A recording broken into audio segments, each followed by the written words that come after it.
Welcome to the CFA Level 1 Practice Test 1. Domain, Ethical and Professional Standards, Part 17. Under the Global Investment Performance Standards, when can a firm omit disclosing the number of portfolios in a composite? A. Composite contains 5 or fewer portfolios. B. Composite has been in existence for less than 3 years. C. Assets in the composite represent a non-material portion of firm assets. D. None of the above.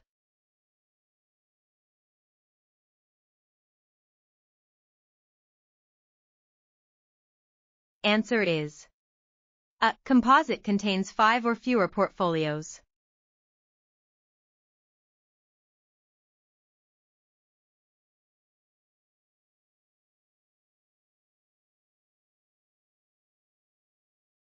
How is financial leverage treated in total firm assets under GIPS? A. It is excluded from the total asset count. B. It is included in the total asset count. C. It is only included for discretionary accounts. D. Not applicable.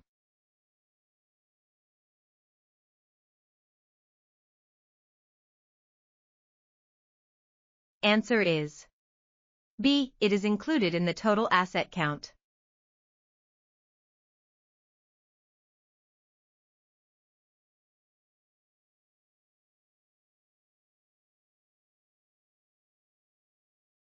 What expectation is a CFA candidate violating by dismissing learning outcome statements after a cursory review?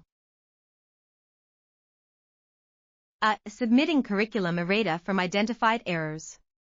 B. Meeting high ethical standards and demonstrating professional behavior. C. Understanding LES as the exclusive source for study materials. D. All of the above.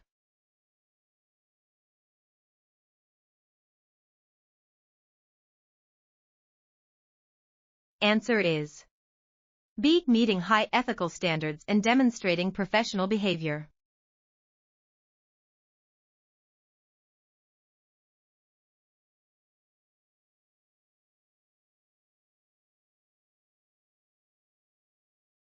What should a CFA candidate do if a supervisor ignores a senior partner's unethical use of non-public information?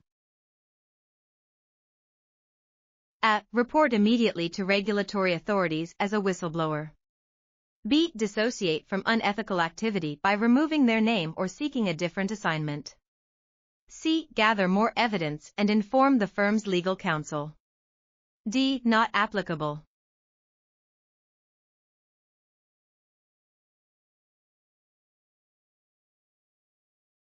Answer is B. Dissociate from unethical activity by removing their name or seeking a different assignment.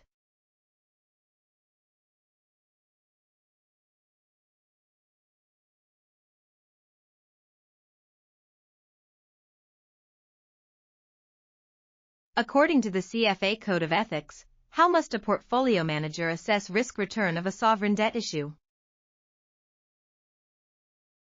A. Use reasonable care and exercise independent professional judgment. B. Ensure the investment is suitable for all potential clients. C. Promote the stability of the local government's financial policy. D. None of the above.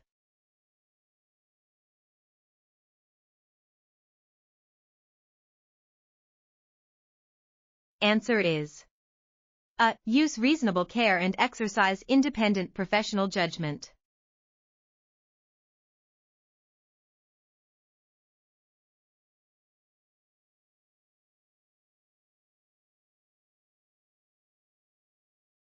What should Sarah Chin do when directed to invest endowment funds in a risky project misaligned with objectives? A. Proceed as instructed by the board. B. Invest a symbolic amount to maintain relations. C. Investigate, disclose concerns, and recommend against the investment prioritizing beneficiaries. D. None of the above.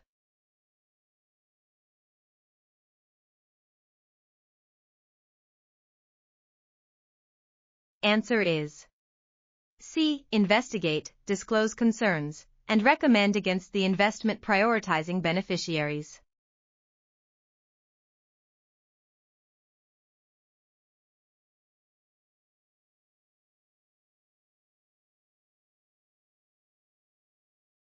Which market efficiency characteristic do CFA standards promote?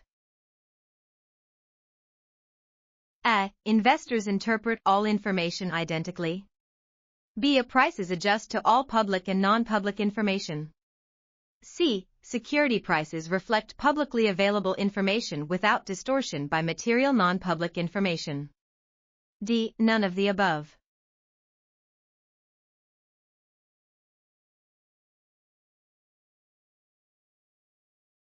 Answer is C. Security prices reflect publicly available information without distortion by material non-public information.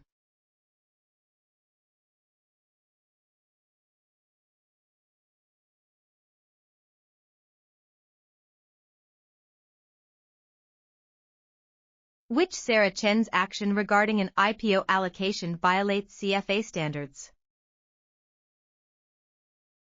A. Allocate shares proportionally among all suitable clients including her sister's account. B. Forgo allocation to her sister's account to avoid conflict, reallocating others. C. Provide premium client with detailed research and early communication. D. None of the above.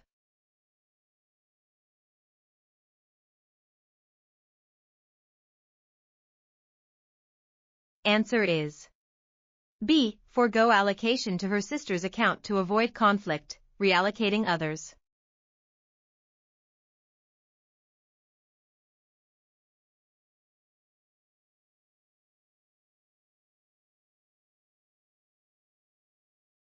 What professional duty did Mr. Davies violate by recommending a complex, higher-risk product without full disclosure? A. Duty to monitor professional conduct. B. Duty to maintain professional competence. C. Duty to act with loyalty, prudence, and care by failing to disclose and ensure suitability. D. Not applicable.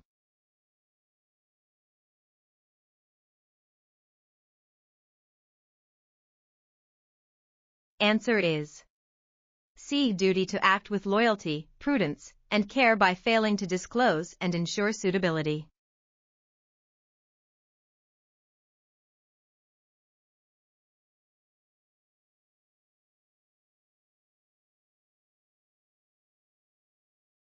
Allocating 75% of a client's portfolio to a single speculative stock most likely violates which duty? A. Loyalty. B. Prudence. C. Fair dealing. D. None of the above.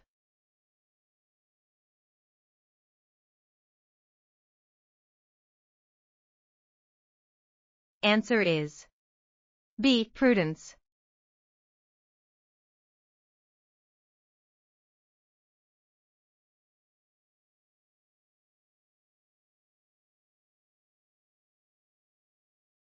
Thank you for watching. For more learning videos and tutorials, please subscribe to BISP Trainings.